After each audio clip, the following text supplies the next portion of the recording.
third top 8, I believe, at a GP. Only 4 wins, though, so he's hoping to convert one more. But a great start to the season for him. He's facing off against Eric Skinstad.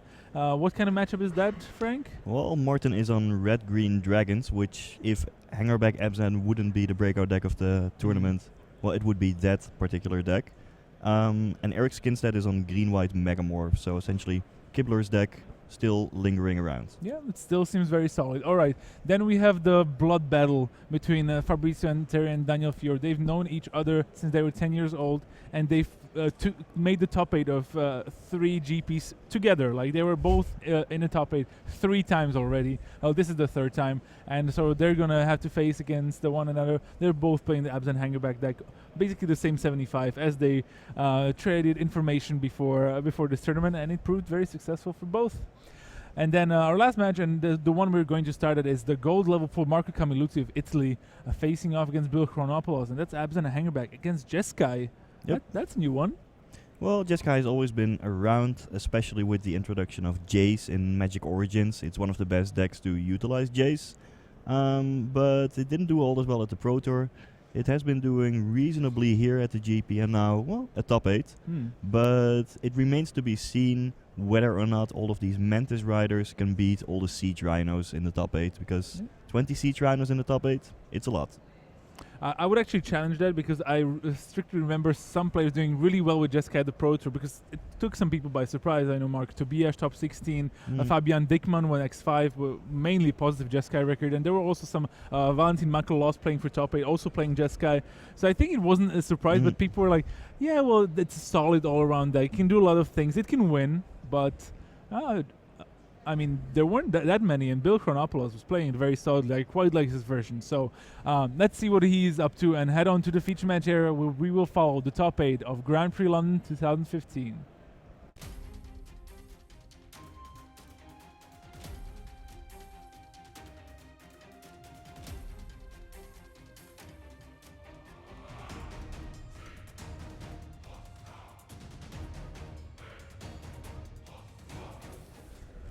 Hello and welcome to the feature match area for the top 8 at Grand Prix London 2015. There you see all the players already shuffling up, getting ready for the top 8, and we got some awesome matches ready for you. For those of you who just joined us, we'll quickly run through the bracket. Piotr Wald against Matteo Moura, Eric Skinstad against Martin Juza, Marco Cammilluzzi against Bill Chronopoulos, and Daniel Fior against Fabrizio and Terry. The last match, you already see the players already started. There's Fabrizio there in a great tournament center hoodie, but we're starting off again in the quarterfinals. The graphic is certainly not correct. That's the one from the last round. I suspect we're gonna we're gonna fix that and move our camera closer to watch some awesome magic. That's the match we're gonna see.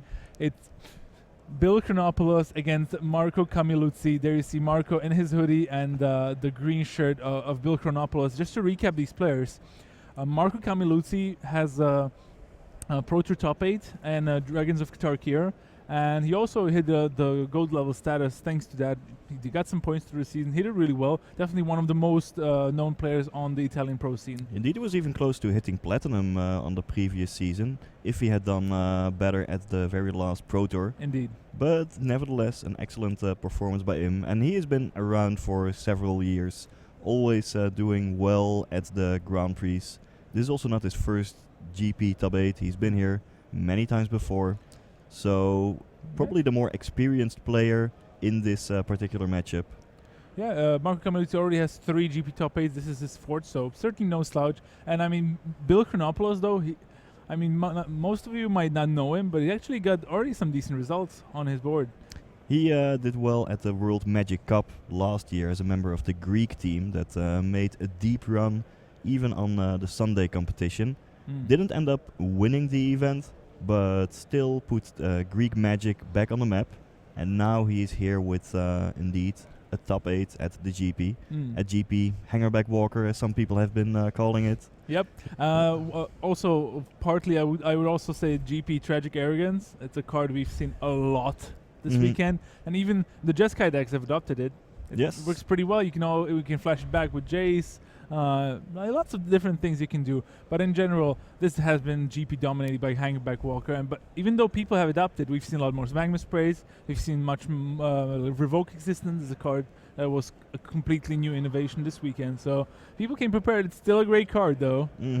Yeah, the Magma Spray, for instance, was played by Brett Nelson, who was also on the Red-Green Dragons deck that Martin Juza piloted to a top 8. The only difference between the two lists were that, well, Brett Nelson had Magma Spray instead of Wild Slash, so he was already anticipating this sea of Hangerback Walkers. Brad went 10-0, was then the sole undefeated player. Actually, 11-0. 11-0, Yeah. and then he lost 3 times in a row. So that's kind of a soul-crushing experience when you get so close and then start losing near the end.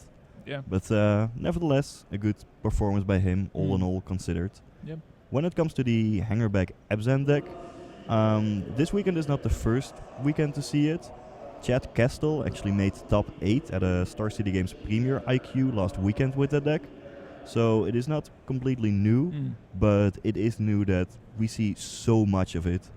Hangerback Walker has replaced Rakshasa Dead Dealer in the typical Abzan aggro decks to end up with Hangerback Abzan, and it is certainly easier on the mana base. Plus all of these cute synergies like Anafenza, Dromoka's Command, and Abzan Charm putting extra counters on the Hangerback Walker, giving you more Tapters. Just a good value card. Good early, indeed. good late. Yep. As we see Marco Cammilluzzi mulliganing, he is on the play as well with that deck.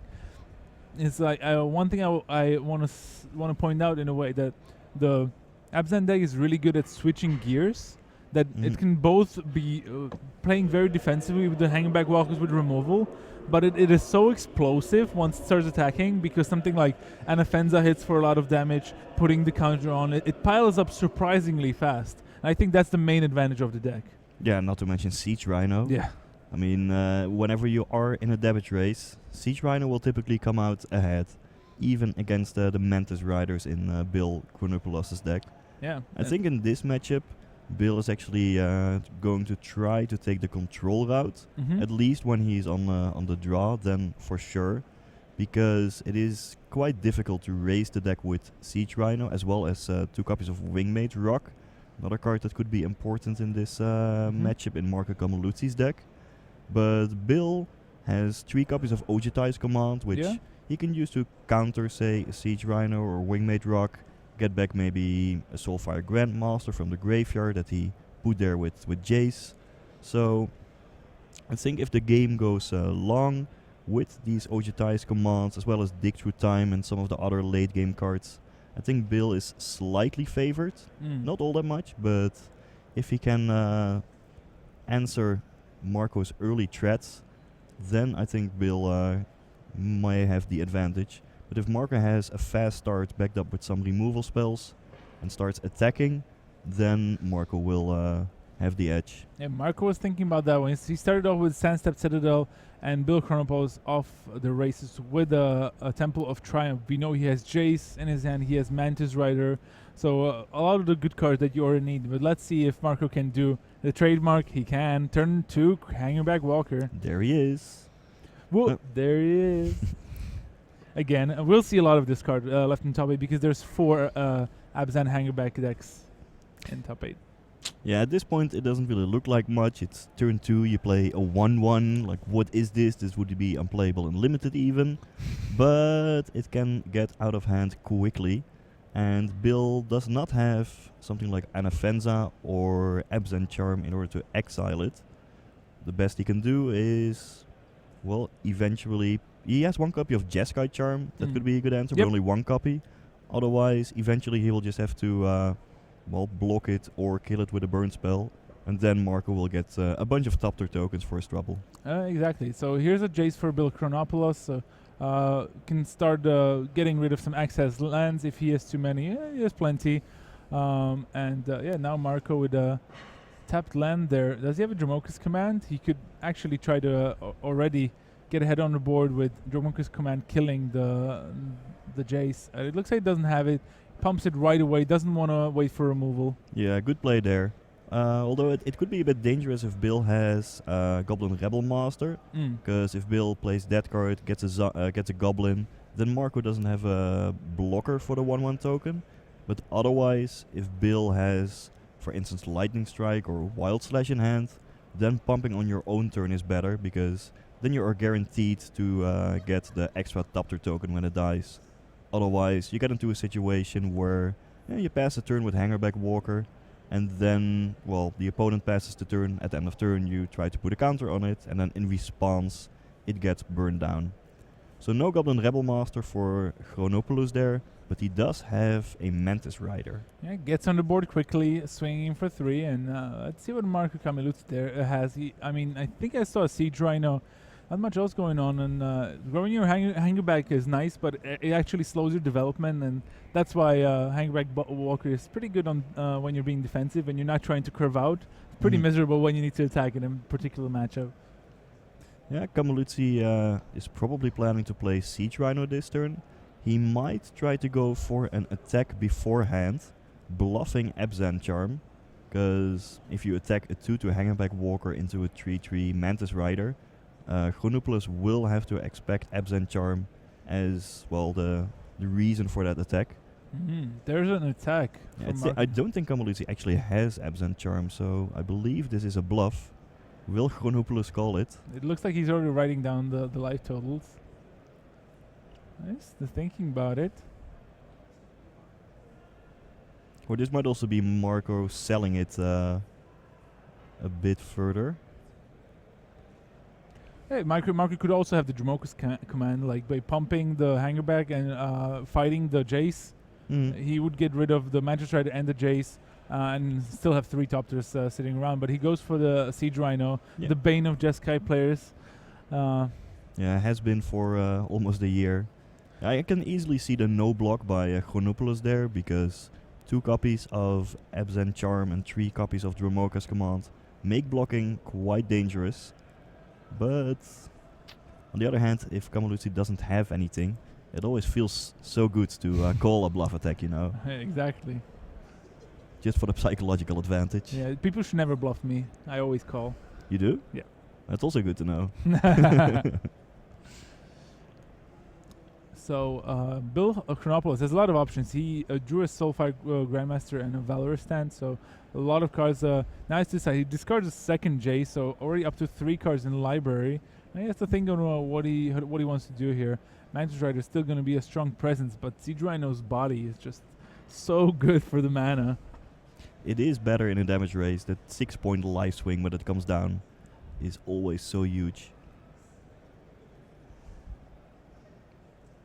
Right, there's the Soulfire Grandmaster. There's the land. Does he have he has a Stoke the Flame, so he's gonna stoke the Hangerback Walker. Thanks to the Soulfire Grandmaster, it also means he's gonna go up to 18 life because the Stoke gains lifelink, and he got rid of that. But now Marco Cammilluzzi has 2 1/1 Thopters. It's still a great play for Bill here. It allows him to claw back into the game. That life gain is huge. The ability to deny Cammilluzzi more than 2 Thopter tokens also useful. And it already gives him a spell into the graveyard, because Jace is likely flipping on the next turn. Yep. And then Chronopoulos could flash back the Stoke the Flames and possibly get further ahead in the damage race, although the race still pretty close.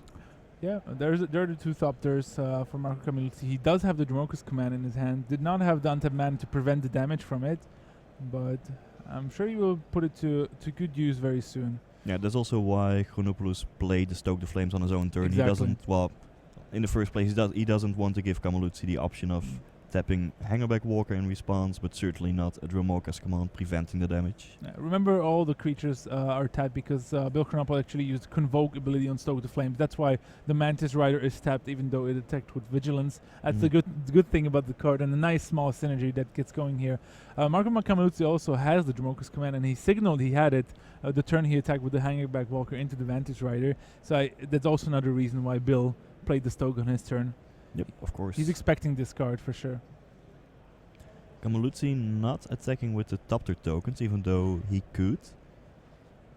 Yep, just 4 from the Siege Rhino. Bill Chronopoulos down to 14. Plenty of good cards in his hand still. We know about the Valorous stance. Alright, so the one of the Thopters kills the Jace by fighting. It's a +1/+1 counter. Marco Cammilluzzi also not waiting for Bill Chronopoulos' turn. It could get ugly once the Jeskai deck untaps. Yes, for sure. And it also explains the no attack, because he wants to be able to line up 3 power against the Mantis Rider.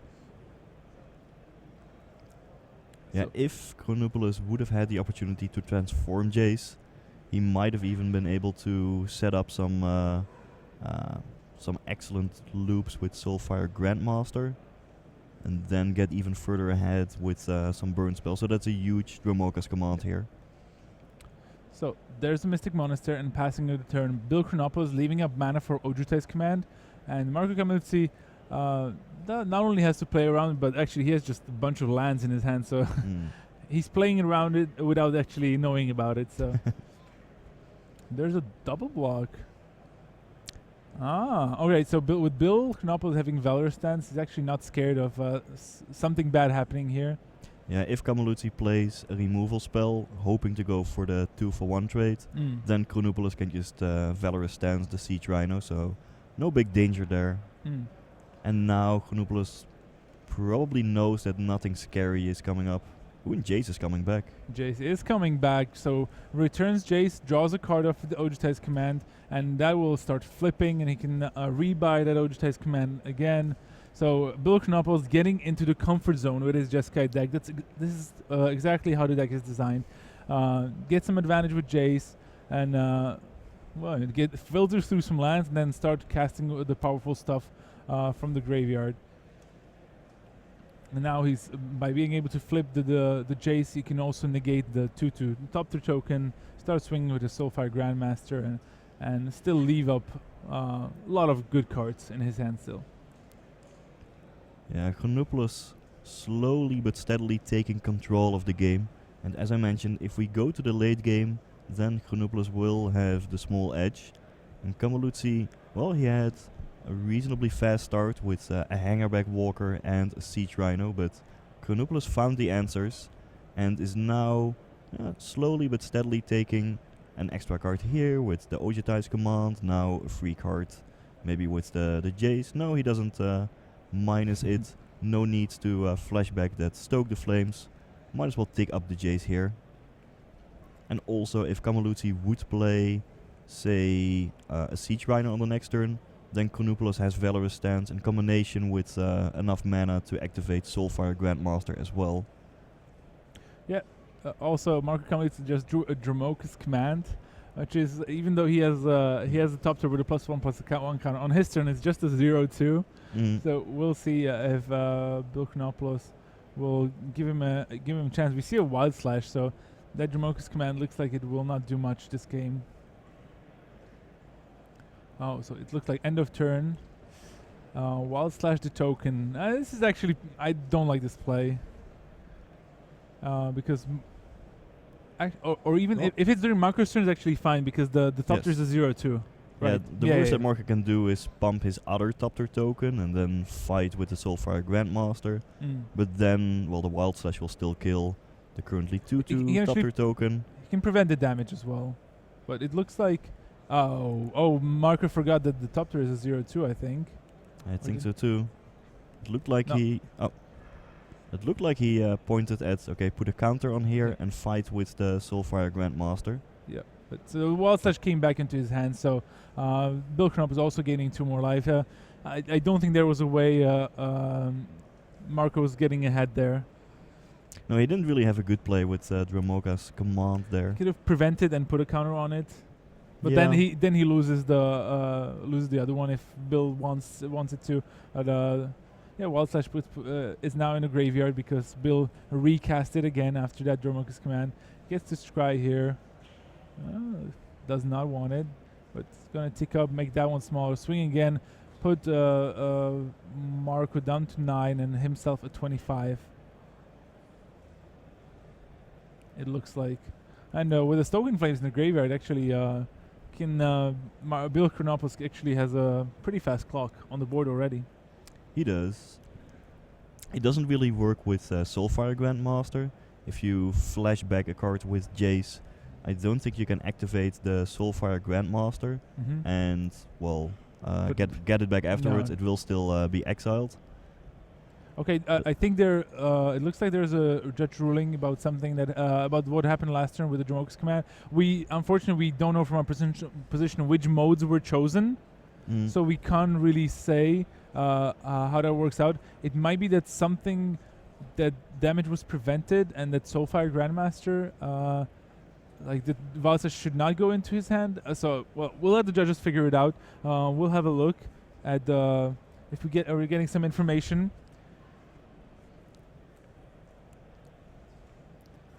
Might also be that they forgot some life gain from the Soulfire Grandmaster, which is something you Because they were fighting. cannot forget. Yes. Potentially, yeah. So they're trying to figure that out. We just got information that it's something to do with the -2, -0 of the Jace. It would be great if we could elaborate on that, on more information about that judge call, because we're not exactly clear what happened there. Just to recap, we know Bill Chronopoulos played Wild Slash after activating Soulfire Grandmaster, so it returns back into his hand, and then Marco Cammilluzzi played the Dromoka's command, but we're not exactly sure which modes he chose. And all right, they're talking about if the Topter should already be dead.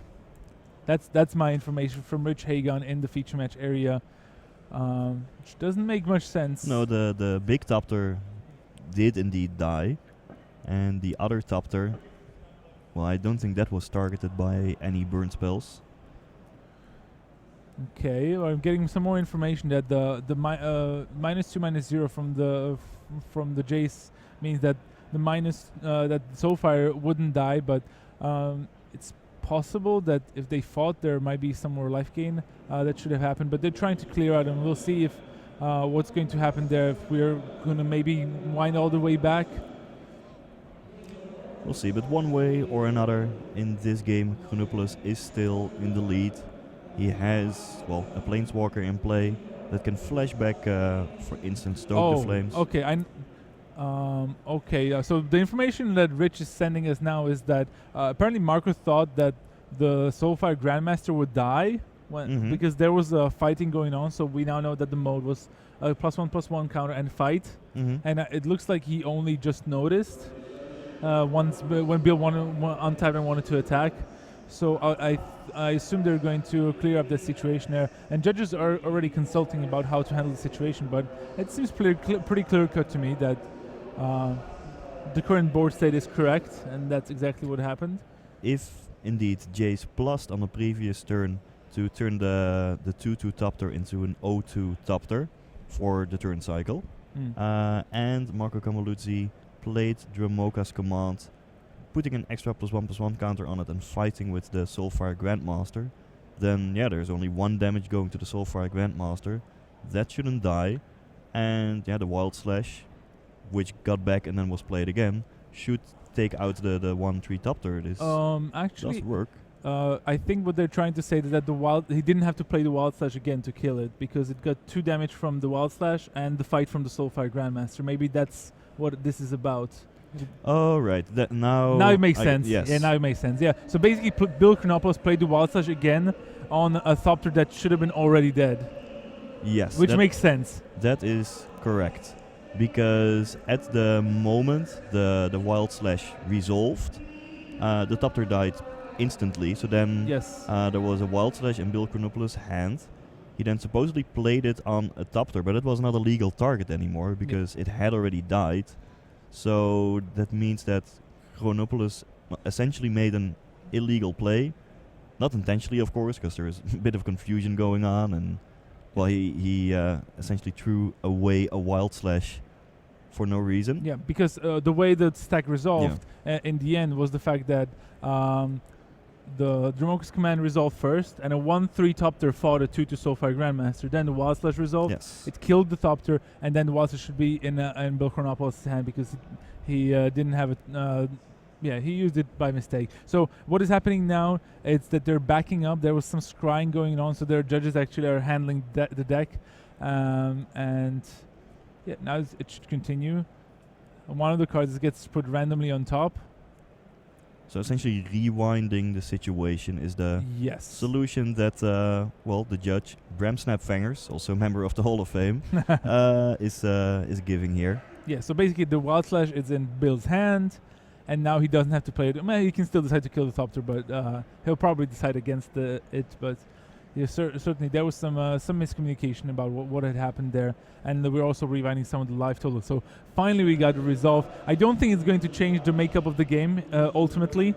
Yep. But it'll put Bill Chronopoulos even more into a driver's seat. So yeah. So backing up, unscrying, there we undoing the go. draw, and now we are back in a legal game state. Yep. So there's the draw. Bill will play the scry line now. Scry again. Or he doesn't even have to. He can use Wild Slash to kill the other Thopter and swing. But definitely. Okay, so 6. So should go down to go up to 7 counters on that Jace Telepath Unbound. Oh no, back to 6 actually, because he was attacked by the other Thopter.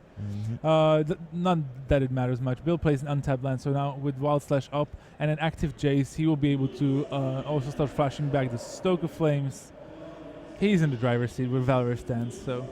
Yes, he is. That Wild Slash is gonna be bought back turn after turn, taking down creatures like the Thopter token, gaining Bill some additional life in the process, and eventually he's just gonna aim that Wild Slash at Marco Cammilluzzi. Maybe Bill could even set up lethal for the next turn, taking into account the Stoke the Flames in the graveyard still. Yeah, so the Thopter dies. Bill buys back the Wild Slash. Actually, funnily enough, the fallout from this judge ruling was that both players got warnings. They both failed to make sure that the game state was correct. Yes, as we said, it didn't, and in the end, it didn't end up mattering. So Bill Chronopoulos takes game 1 off of Marco Cammilluzzi, punishing a pretty mediocre draw from Marco. He flooded out there in the end. Yeah, a lightning strike drawn on the final turn by Chronopoulos ensured that he could secure the kill on that turn. So now all right. So some quick updates from the other tables. We already know that Martin User is up a game on Eric Skinstad, and so is Daniel Fior on Fabrizio Anteri. We have Rich there with feeding us. Okay, Piotr Vol actually lost his game, and I believe he had a game loss for a deck violation. He miswrote something on his deck list, so I think he got a game loss. And now the meaning that if he lost the game, it should mean that he lost the match and is eliminated. But we will check. Well, meanwhile, these players are going to sideboard. Bill Chronopoulos' sideboard has 2 copies of Elspeth, 2 Negate, 3 Disdainful Stroke, 2 Tragic Arrogance, 2 Anger of the Gods, 2 Erishing Cleric, and 2 Revoke Existence. I think he might be interested in adding Elspeth and Disdainful Stroke. Those are decent answers to, well, Siege Rhino in particular. And possibly taking out some of the less reliable burn spells, Wild Slash for instance. Yep. Sure, you can kill Hangerback Walker early on, but that's not really that impressive, especially if you draw it in the late game. Bill might still keep Goblin Rebel Master when he's on the play, but might also be interested in taking it out. I did see him put it face down, so he might be going for more of a control route even when he's on the play. Yeah, so for Marco, definitely think he has some options. We might see another Dromokus command just because they're so good against all the burn spells, and it's actually pretty good at fighting things like Jace and Mantis Rider, even Goblin Rebel Master. But other than that, he might board in Tragic Arrogance, but the way the games shape up, I don't think it's going to be that great. Especially considering that Bill is going to sideboard into a slower deck, and Marco knows this because they both seen each other's deck lists, of course. I don't really like Tragic Arrogance. Chronopoulos also has some copies of it in the sideboard, but I think it's better suited for matchups against Devotion or Constellation decks. Yes, agreed.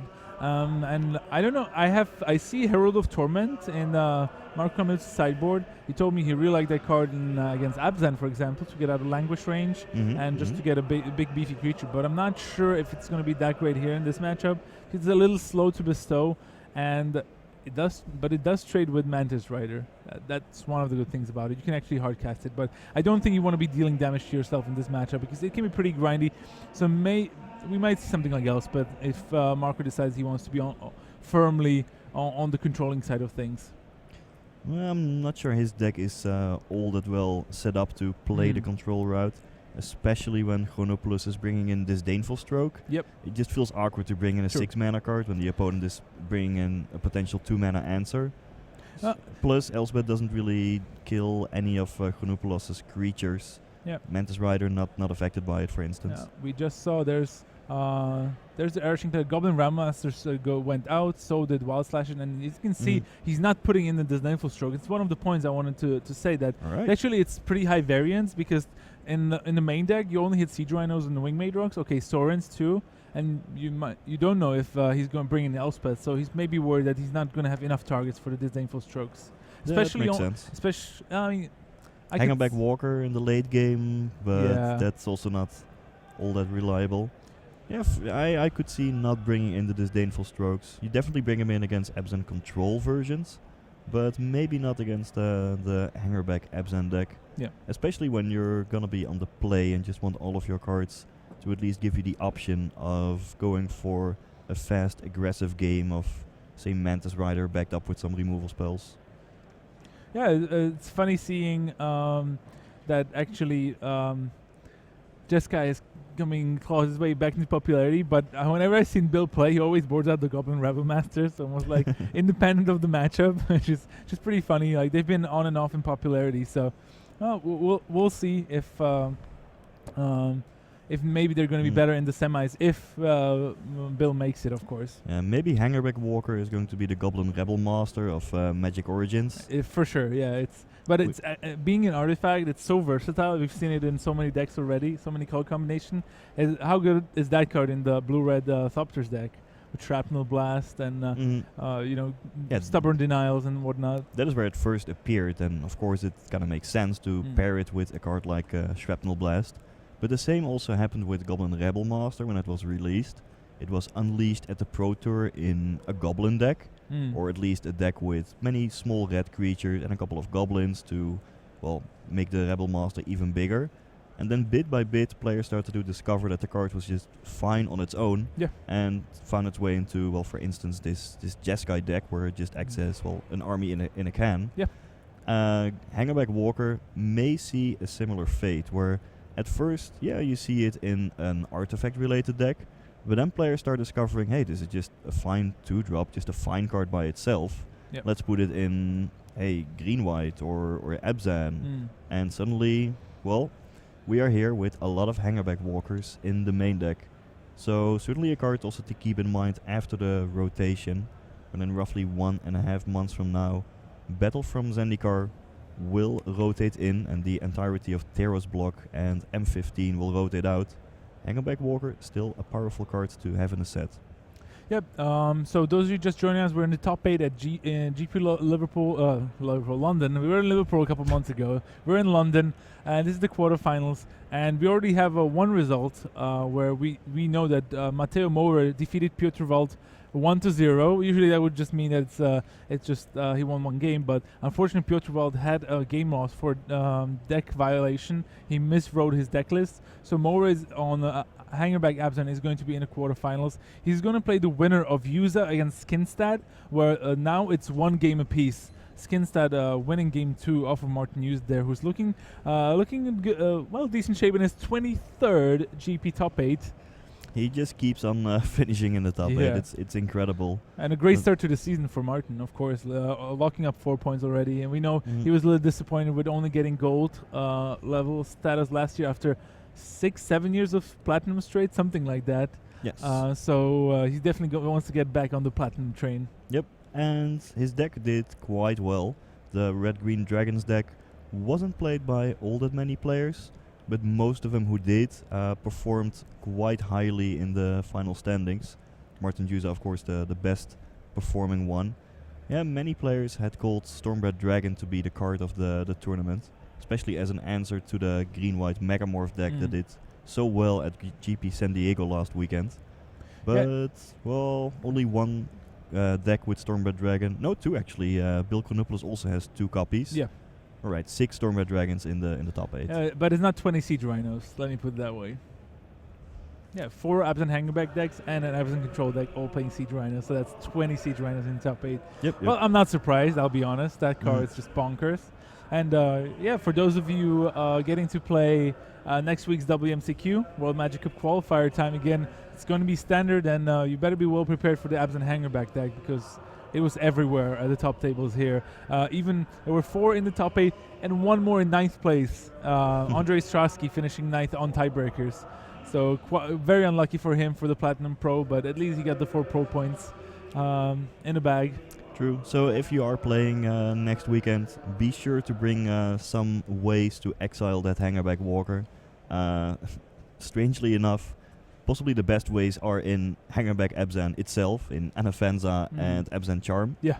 But if you don't want to go for the Abzan colors, well, Magma Spray is a good way to do it. I wouldn't love bringing in cards like Revoke Existence or Unravel the Ether against this particular deck because there are only 4 targets, so that it's too risky to have a dead card in your hand. But a card like Magma Spray, which is always playable, but extra good when there's a Hangerback Walker in play, now that's a sweet card to have. Otherwise, if you want to beat Abzan Hangerback, then one of the best decks against it, according to Fabrizio Anteri, who was doing well with it, is just a control deck, like Abzan Control. Typically, Abzan Control always did well against Abzan Aggro, and Hangerback Abzan is essentially an Abzan Aggro deck because many of the cards are similar, they can go toe-to-toe, but then Abzan Control takes over in the late game with Elspeth and has a better staying power. Yep, as we see, yeah, it looks like Bill Chronopoulos drew one more card. Yeah, he has 8 cards that he has set up. So the players are a little frazzled, it seems here, even though they're both really experienced. He drew an extra card without seeing any of them. So as the judge clears that one out, Bill's going to get another warning for this one, I'm sure. Yeah, one card I noticed was actually pretty good was a Bow Blight. Started to get some attention because it does kill a lot of the top 2 tokens. Pretty good against Fleece mainline as well. So actually a pretty cheap defensive card that I could see make a comeback, especially if like something like Jeskai gets popular, kills Soulfire Grandmaster and Mantis Riders and so on. So that card maybe could make a comeback. And in general, I think if you can build Absent Control, going with more Languishes, because Languish is so effective against Anafenza and Fleece mainline as well, that together with the Absent Charms could be the way to go. But remember, Absent Control, you really have to tune it to the metagame, and it's very hard to play, I think. Yep. Yeah, well, the more experienced players will certainly do better with it. But it is a deck that has been around for a long time, so if you have been playing Absent Control for a long time in Standard, then this might be a good time to pick it up again. Yep. Another deck that might be well positioned is Blue-Black Control. Not so much the Esper Dragons version with Faltong Invocation, because, well, Faltong Invocation against Hangerback Walker is a bit embarrassing. Exactly. But the version with Perilous Vault, which is another good way to answer Hangerback Walker. Definitely. And you have all of these good answers to the threats that Abzan Aggro is putting out. And then you just take over with some Dig Through Times. That would also classify as a control deck that some of the top performing Hangerback Absent players here were scared of when I talked to them. Yep. Maybe a return Blue-Black Shell, something like Silumgar Drifting Death. You can kill the Hangerback Walk and then attack to kill all the tokens. And he also has Hexproof, so it's resistant to all the Absent Charms and Hero's Downfall running around. Yeah, that card might get a lot better. Yep. Yeah. Some decks to not play, however, would be, let's say, Abzan Rally. That is just shut down completely by Anafenza. Correct. I don't love Mono Red against Hangerback Abzan either. Nope. It can still win. Like it's a playable matchup, but the Absent Hangerback that can actually bring in a lot of Arashing Clerics if they want. I think almost all of the players are running some number of Arashing Clerics, and still, even then, it's not that easy. So, as we see, so we resolved the situation of Bill Chronopoulos. I'm not sure how many cards he has in his hand, but I think Marco's mulliganing to 5, and he did keep. And looks like Bill Chronopoulos might have gotten 5 as well. I think he had mulliganed to 6 and drew 7. So the judges gave him a warning and made him mulligan to 5, I think. I'm not exactly sure, but it looks like he also only has 5 in his hand. But his hand is nice and full of answers. He has Soulfire Grandmaster, Lightning Strike, Valor Stands, and now he's thinking he's going to deploy the Soulfire Grandmaster on turn 2. That's going to get ultimate priced right away. And Marco with Fleece Main Line, another Sandstep Citadel. Could be fine if he has any sort of follow-up here. Yeah, especially after those mulligans, I have to say that Cammilluzzi is favored for this game. Plus, indeed, when you have the early pressure, here is the Fleece Main Lion. That is where you want to be against the Jeskai deck. Bill Chronopoulos actually boarded an Anger of the Gods, it looks like. Interesting. Hey, he just hates Hangerback Walkers, it seems. Mhm. Well, he's also on the draw this game, which means that he may want to perfect his control stance. And there's a Sorin from Marco. He's gonna plus the Sorin, or does he? Oh, he will minus. He's gonna get a 2/2 flyer. He's probably gonna stay defensive here. Past the turn, knows that there's a risk of a lightning strike on the Fleece Main Line, just killing his Sorin. Yeah, you don't want to give attacks. the Soulfire Grandmaster the opportunity of taking down the Sorin for free. Exactly. So he's staying back here. It looks like, well, now the Anger of the Gods is kind of awkward because it kills his own Soulfire Grandmaster. Being able to gain a lot of life is nice, but it doesn't deal with the Sorin permanently. But Bill also has Lightning Strike, so he can actually just kill the Sorin right away if he really wanted to. Yeah, so if he doesn't play the Lightning Strike here, then I could see Cammilluzzi ticking up Sorin, in which case Chronopoulos can play the Lightning Strike to deal with it on the next turn. If Chronopoulos would wait on the Anger of the Gods, then Cammilluzzi has the option of making his Fleece Main Line monstrous on the next turn, in which case Chronopoulos will have to respond with the Lightning Strike, and then he just loses Lightning Strike and Anger of the Gods to Cammilluzzi's board. Yep. So I think I like this play. Same. Chronopoulos just crossing his fingers. Well, it doesn't really matter whether Cammilluzzi ticks up Sorin or ticks it down. One way or another, the Lightning Strike will take down either the Planeswalker or the 2/2 token that will be created. Yep. So, yeah, Chronopoulos is bit by bit taking control. Yeah, we have an update from the top 8. Fabrizio Anteri wins over Daniel Fior, 2-1. Just checking, it is a lot of life. Yeah, 29. Bill Chronopoulos getting the value from that Anger of the Gods. It has lifelink, so you're going to gain all of that life. Yep. 3 creatures in play, 3 times 3, 9 life added to his life total. You're so good at math, Frank. How do you do it? Well, 3 times 3 is not that difficult. All right, it looks like a morph for Marco Cammilluzzi, which I assume is a Den Protector, which is great in these grindy matches. Yes, it is. Chronopoulos may have an answer, but then probably that Sorin is coming back. Fleece Main Line cannot be returned. That one was exiled with Anger of the Gods. Okay, nothing so far. So Marco's just swinging. That's unexpected. I would have expected Cammilluzzi to unmorph his Den Protector at the end of the turn, get back the Sorin. One reason for waiting might be that he could hope to get a better card out of the deal. Maybe if he draws an Absent Charm or something, which he might prefer to get back. Possibly. I mean, he's in no rush just yet. Oh, he did draw a spell here. Swings again for 4. A long way to go with Bill Chronopoulos getting all of that life off of Anger of the Gods with a Soulfire Grandmaster in the play. Yep. Yeah, it gives Chronopoulos a lot of time. Now there's the Lightning Strike on the morph, so we're gonna see a flip up. Oh, we're gonna see a Dromoka's command actually. It's gonna looks like prevent prevent the damage from Dromoka's command and put a +1/+1 counter on what's going on here. There's the token. Why are you not using it, Marco? Hey, I think he figured out. I think he was trying to put a pen on the dice to indicate a 3/3 token, but that's such an Italian thing to do. Yeah, this is a bit clearer. Yeah, right. So the vampire survives. So does the morph, and hitting for 5 now. So Marco Cammilluzzi now has a more sizable board position, and the good thing about that is that Marco can actually, if there's more burn spells, he can return the Dromoka's command with the Den Protector and do something again. Yeah, and this is also likely why Cammilluzzi was waiting on the unmorph of the Den Protector. Well, now he also gets the option of returning a Ultimate Price or Dramoka's Command. One's risky, the other one isn't.